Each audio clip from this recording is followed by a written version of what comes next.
Welcome to the lecture number 13 of Software Design and Architecture.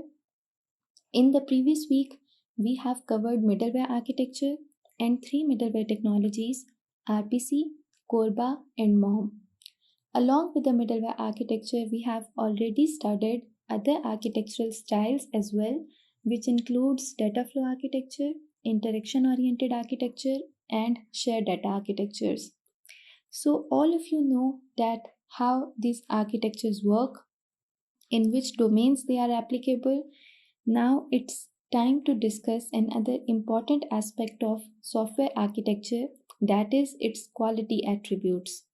So, in today's lecture, we will study the quality attributes of software architecture, which are performance, scalability, modifiability, and security.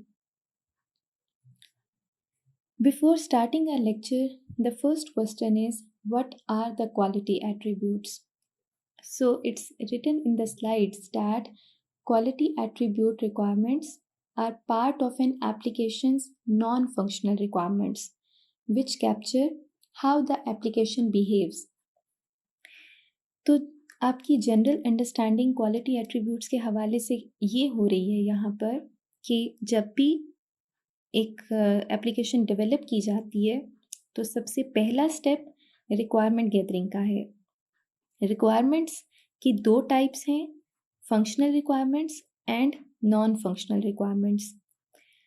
आपकी जो quality attribute requirements हैं वो basically part हैं non functional requirements का, और ये आपको इसलिए इनको जानना ज़रूरी है क्योंकि ये किसी भी एप्लीकेशन के बिहेवियर को कैप्चर करती हैं कि आपकी application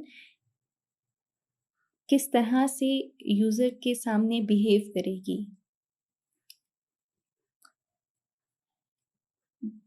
So here is an example. If the customer says that the application must be scalable, or the customer says that the application must be secure, so these kind of statements are meaningless. It's of no use to anyone. On the other hand, if the customer says that it must be possible to scale the deployment from an initial 100 users to 10,000 without an increase in effort or cost for installation and configuration. आप जब इस पूरी statement से आप go through करते हो तो ये स्टेटमेंट आपकी अंडरस्टैंडिंग को भी इंक्रीज कर रही है as compare to the above statement, और इस स्टेटमेंट से आपको एक प्रिसाइज मीनिंग भी मिल रहा है। ठीक है, तो आप बेसिकली इस स्लाइड का मतलब क्या है? इस स्लाइड का मतलब ये है कि जब भी क्वालिटी एट्रीब्यूट्स को स्टेट किया जाए तो उन्हें कुछ वैल्यू या फिर मेजर्स प्रोवाइड करना ज़रूरी है जिसके थ्रू उनको इम्प्लीमेंट करना आसान होगा। ठीक है, अगर आप कोई वेग स्टेटमेंट दे देते हैं तो उस वेग स्टेटमेंट की ना तो अंडरस्टैंडिंग बिल्ड होगी और ना ही उसको प्रॉपरली इम्प्लीमेंट किया जाएगा ताकि कस्टमर की जो नॉन फंक्शनल रिक्वायरमेंट है वो फुलफिल हो सके।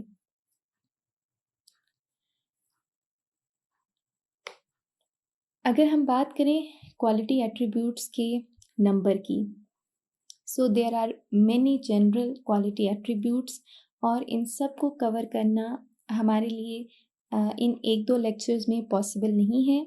हम मोस्ट रेलेवेंट क्वालिटी एट्रीब्यूट्स को डिस्कस करेंगे फॉर सॉफ्टवेयर एप्लीकेशंस, और हमारा फोकस ये होगा कि इन क्वालिटी एट्रीब्यूट्स को हम अपने सॉफ्टवेयर आर्किटेक्चर लेवल पर किस तरह से इंटीग्रेट कर सकते हैं ताकि इनको इम्प्लीमेंट करना और यूज़र के लिए सॉल्यूशंस प्रोवाइड करना आसान हो जाए। So our first quality attribute is performance. What the performance says, a performance quality requirement defines a metric that states the amount of work an application must perform in a given time. तो इस statement से आपको ये अंदाज़ा हो रहा है कि परफॉर्मेंस को किस तरह से मेजर किया जा सकता है। ठीक है, इसकी अगर एक एग्जांपल मैं आपको प्रोवाइड करूं तो ये कि कुछ एप्लीकेशंस हमारे पास इस तरह की डेवलप की जाती हैं जिन पर बहुत हार्ड रियल टाइम कंस्ट्रेंट्स जो हैं वो अप्लाई होते हैं। फॉर एग्ज़ाम्पल, अगर हम एवियोनिक्स की बात करें या रोबोट सिस्टम्स की बात करें तो वहाँ हमें मिली सेकेंड्स में रिस्पॉन्स चाहिए। अगर तो वो रिस्पॉन्स हम 2 या 3 सेकेंड्स तक भी ले जाते हैं तो सिस्टम की परफॉर्मेंस इफ़ेक्ट होगी। ठीक है, और उसके अनडिज़ायरेबल रिजल्ट्स जनरेट होंगे जो कि सिस्टम की परफॉर्मेंस को डिक्रीज़ कर देंगे। तो परफॉर्मेंस एक बहुत इम्पॉर्टेंट पैरामीटर है जो कि एक सिस्टम की या एक एप्लीकेशन की एक यूनिट टाइम में ये बताता है कि परफॉर्मेंस क्या है। परफॉर्मेंस को मेजर करने के लिए मुख्तलिफ पैरामीटर्स यूज़ किए जाते हैं। सबसे पहला पैरामीटर जो आप अपनी स्लाइड पर देख रहे हो दैट इज़ थ्रूपुट। थ्रूपुट क्या है? Throughput is a measure of the amount of work an application must perform in unit time। अब यूनिट टाइम से और अमाउंट ऑफ वर्क से हमारी क्या मुराद है? दैट इज़ ट्रांजेक्शन पर सेकेंड्स और मैसेज प्रोसेस्ड पर सेकेंड। ठीक है, हम अमाउंट ऑफ वर्क और टाइम के लिए कुछ पैरामीटर्स यहाँ पर डिफाइन कर देते हैं। इसकी एक एग्जांपल अगर हम ट्रांजैक्शन पर सेकंड के हवाले से देखें तो लेट्स से एक बैंक सिस्टम है जिसकी थ्रूपुट 1000 ट्रांजैक्शन पर सेकंड रिक्वायर्ड है। अगर तो ये थ्रूपुट मीट हो रही है तो सिस्टम की परफॉर्मेंस गुड है, एक्सेप्टेबल है। अगर तो ये थ्रूपुट मीट नहीं हो रही तो सिस्टम की परफॉर्मेंस डिक्रीज है। ठीक है, देन अगर हम बात करें किसी इन्वेंट्री मैनेजमेंट सिस्टम की तो वहाँ पर एक ऑनलाइन ऑर्डर लेने के लिए एक थ्रूपुट वहाँ पर जो काम कर रही है वो ये कि 50 मैसेजेस मस्ट बी प्रोसेस्ड पर सेकेंड। अगर तो इतनी थ्रूपुट आ रही है आपकी इन्वेंट्री मैनेजमेंट सिस्टम की तो आपकी परफॉर्मेंस अच्छी है, लेकिन अगर इतनी थ्रूपुट नहीं होगी तो इसका मतलब ये है कि आपकी इन्वेंट्री मैनेजमेंट सिस्टम की परफॉर्मेंस ठीक नहीं है। एक और पैरामीटर जो कि परफॉर्मेंस को मेजर करने के लिए इस्तेमाल किया जाता है that is response time. Response time क्या है? Response time is often associated with the time an application takes to respond to some event। कि एक इवेंट किसी यूज़र ने जनरेट किया है, उस इवेंट को आपका सिस्टम कितने टाइम में रिस्पॉन्ड कर रहा है। इसकी एग्जाम्पल क्या होगी? लेट्स से आप एक शॉप में जा रहे हैं, ठीक है, आपने परचेज किया कुछ और उसके बाद आप चेकआउट के लिए आ गए। जब आप अपनी आइटम रिसेप्शन पर देते हैं, ठीक है, और वहाँ पर जो भी शख्स उस आइटम को स्कैन कर रहा है, स्कैन करते साथ ही उसकी प्राइस सिस्टम पर जनरेट हो जाती है। जितना कम टाइम इस प्रोसेस में लगेगा, जितनी जल्दी आपका सिस्टम रिस्पॉन्ड करेगा, इसका मतलब ये है कि कस्टमर को उतनी जल्दी सर्व किया जाएगा और इससे और जितना क्विकली आप कस्टमर को सर्व करते हो कस्टमर भी खुश रहेगा और आपकी जो जो शॉप पर जो लोग खड़े हैं वो लोग भी खुश रहेंगे कि सिस्टम का रिस्पॉन्स टाइम बहुत अच्छा है, बहुत कम है, जिसका मतलब अल्टीमेटली ये है कि सिस्टम की परफॉर्मेंस अच्छी है। Then comes an other quality attribute that is scalability. Scalability का मतलब क्या है? How well a solution to some problem will work when the size of the problem increase. कि आपने एक प्रॉब्लम को सामने रखते हुए एक एप्लीकेशन डेवलप की है, अगर उस प्रॉब्लम का साइज इंक्रीज कर जाता है तो आपका वही सॉल्यूशन कितना स्केलेबल है कि वो उसकी रिक्वायरमेंट्स को अकोमोडेट कर सके। लेट्स से आपने एक एप्लीकेशन डेवलप की है 100 यूज़र्स के लिए, तो स्केलेबिलिटी ये रिप्रेजेंट करती है कि अगर नंबर ऑफ़ यूज़र्स 200 हो जाएंगे तो तब आपकी जो एप्लीकेशन है वो किस तरह से बिहेव करेगी। क्या वो इतनी स्केलेबल है कि वो 200 यूज़र्स को की रिक्वायरमेंट्स को फुलफ़िल कर सके।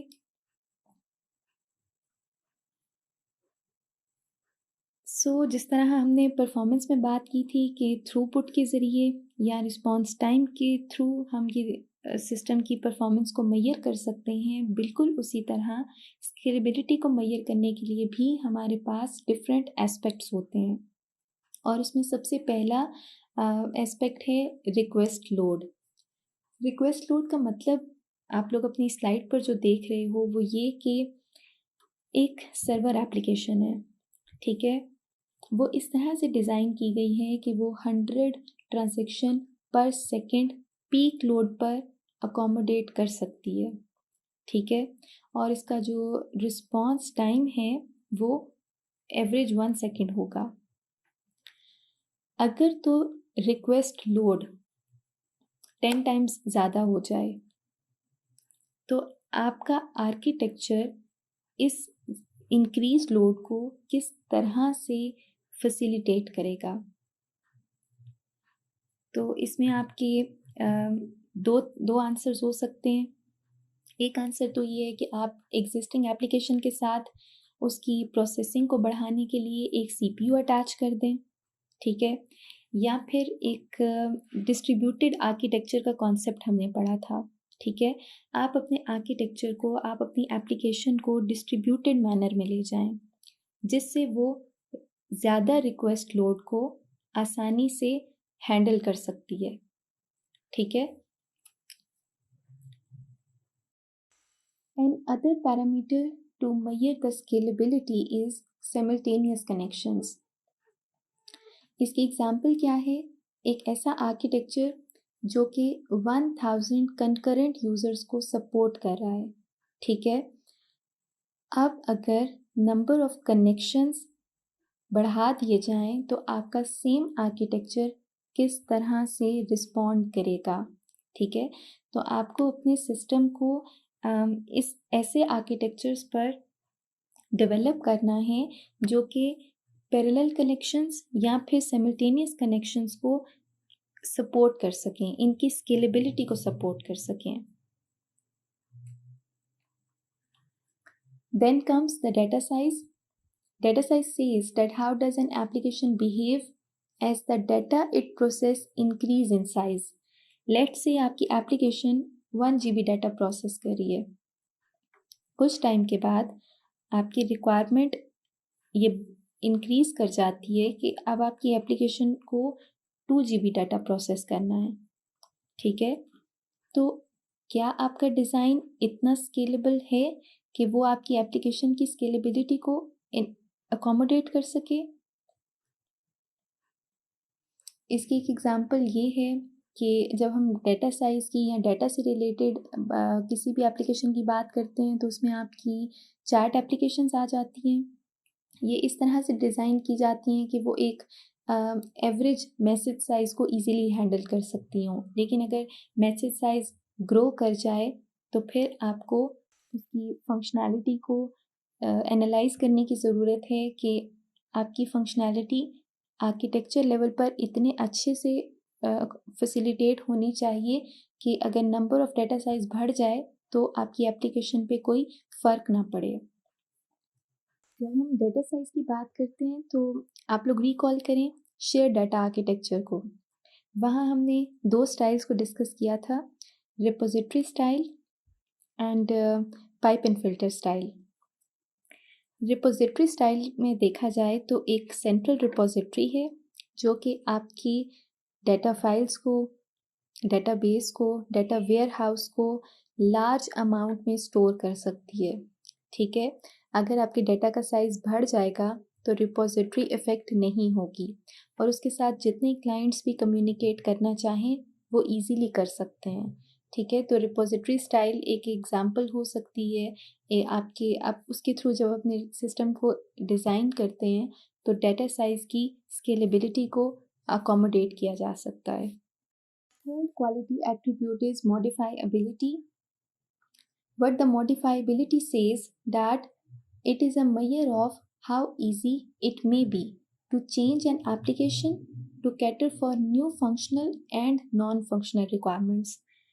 कि आपकी एप्लीकेशन कितना इजीली किसी भी फंक्शनल या नॉन फंक्शनल रिक्वायरमेंट की चेंज को हैंडल करने के लिए तैयार है. अब यहाँ पर जो लफ्ज़ यूज़ हुआ है वो है मे बी का. मे बी का मतलब ये है कि जब आप मॉडिफाई करते हैं अपनी एप्लीकेशन को तो उस पर कॉस्ट भी आएगी और उस पर टाइम भी आएगा. ठीक है. अब लेट से अगर उस पर कोई कॉस्ट आ रही है तो आप अपने सिस्टम की कॉस्ट को एस्टिमेट कर सकते हैं. ठीक है. और ये सिस्टम डेवलप होने के बाद ही पता चलेगा कि आपने जो कॉस्ट एस्टिमेट की थी वो ठीक थी या नहीं. मॉडिफाइबिलिटी की एक एग्जांपल क्या होगी कि आपने एक एप्लीकेशन डेवलप की है लिनक्स के प्लेटफॉर्म पर और अब रिक्वायर्ड ये है कि वो सेम एप्लीकेशन आपको विंडोज़ प्लेटफॉर्म पर चलानी है. तो आपको अपनी एप्लीकेशन को मॉडिफाई करना होगा कि वो विंडोज़ प्लेटफॉर्म पर भी इजीली रन कर सके. The last quality attribute we are going to study in this lecture is security. Security बहुत डिटेल्ड और बहुत कॉम्प्लेक्स टॉपिक है. हम इसको सुपरफिशियल लेवल पर यहाँ डिस्कस करेंगे. At the architecture level security deals with the security requirements of an application and how we can devise the mechanism to support it. अब सिक्योरिटी क्यों प्रोवाइड की जाती है? सिक्योरिटी प्रोवाइड की जाती है ताकि आपके सिस्टम में कोई तरह का वायरस ना आ सके. सिक्योरिटी इसलिए भी प्रोवाइड की जाती है कि आपका सिस्टम एक्सेस जो है उसका वो अनऑथराइज ना हो. ठीक है.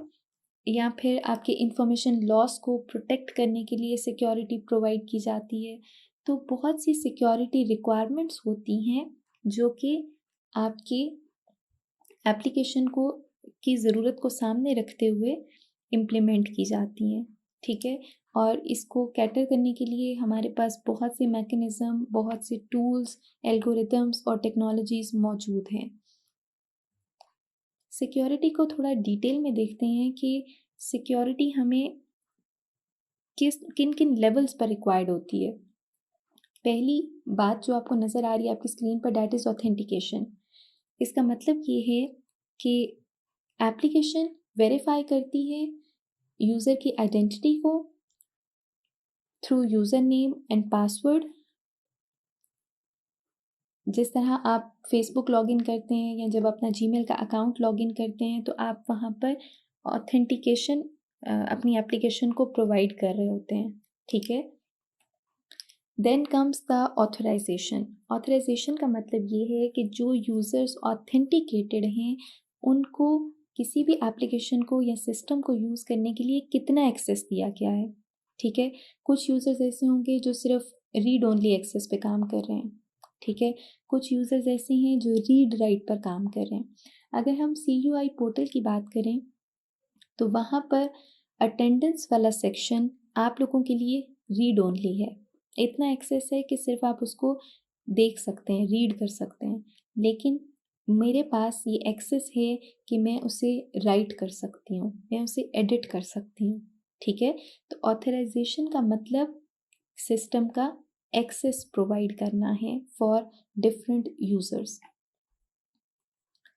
Then comes the encryption. Encryption का मतलब ये है कि आपके मैसेजेस जब सेंड हो रहे हैं या रिसीव हो रहे हैं तो वो इनक्रिप्टेड फॉर्म में हों.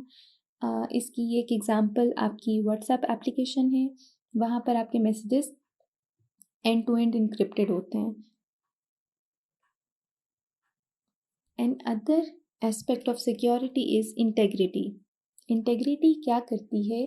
This ensures the content of the message are not altered in a transit. कि जब आपने अपना डाटा एक एप्लीकेशन से दूसरी एप्लीकेशन को सेंड किया है तो इंटेग्रिटी इस चीज़ को इंश्योर करती है कि आपके मैसेज का कंटेंट सेम रहे, आपके मैसेज का कंटेंट आल्टर ना हो जाए। And here is non repudiation.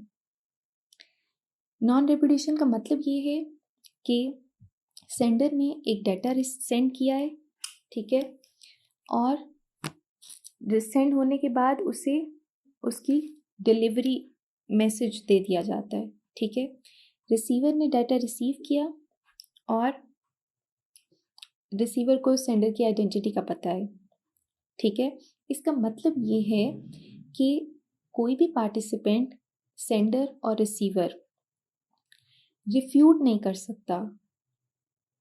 वो अपनी जब भी कोई मैसेज एक्सचेंज हो रहा है वो इस मैसेज एक्सचेंज से इनकार नहीं कर सकता कि मुझे तो ये मैसेज मिला ही नहीं या मैं सेंडर को नहीं जानता। तो इस मैकेनिज्म के थ्रू आपकी सेंडर साइड पे भी डाटा एक्सचेंज इंश्योर हो रहा है, ठीक है, और रिसीवर साइड पे भी आपका जो डाटा एक्सचेंज हो रहा है वो गारंटी उसकी मिल रही है कि हाँ मैं इस सेंडर को जानता हूँ और मेरे पास इसका डाटा आ गया है। इसके एक एग्जाम्पल क्या है, जावा लीडिंग प्रोग्रामिंग लैंग्वेज है, ठीक है, इसके थ्रू बहुत सी एप्लीकेशन डेवलप की जाती हैं। अब इसमें एक मैकेनिज्म है जावा ऑथेंटिकेशन एंड ऑथराइजेशन सर्विस, जिसके थ्रू ऑथेंटिकेशन और ऑथराइजेशन प्रोवाइड की जाती है, ठीक है, जिसमें यूज़र से उसका यूज़र नेम और पासवर्ड पूछा जाता है, ठीक है, जो कि उसको ऑथेंटिकेट कर रहा है और उसको एक एक्सेस प्रोवाइड किया जाता है, उसको एक ऑथराइजेशन दी जाती है, ठीक है। So in today's lecture we have discussed 4 quality attributes: performance, scalability, modifiability and security. I hope आप लोगों को इसकी अंडरस्टैंडिंग हो गई होगी। आप लोग इन पैरामीटर से पहले भी वाकिफ़ होंगे अपने सॉफ्टवेयर इंजीनियरिंग के कोर्स में या सॉफ्टवेयर रिक्वायरमेंट के कोर्स में, सॉफ्टवेयर प्रोजेक्ट मैनेजमेंट में आप लोग इन क्वालिटी एट्रीब्यूट्स को जानते होंगे। ये आप लोगों के लिए कोई नई टर्म्स नहीं है, लेकिन इस लेक्चर में हमने कोशिश की है कि हम इसको सॉफ्टवेयर आर्किटेक्चर के साथ लिंक करें, ठीक है। अगर किसी भी स्टूडेंट को कोई कन्फ्यूजन हो, कोई पॉइंट समझ में नहीं आया, तो हम उसे live question and answer session में डिस्कस कर लेंगे। Thank you for listening class.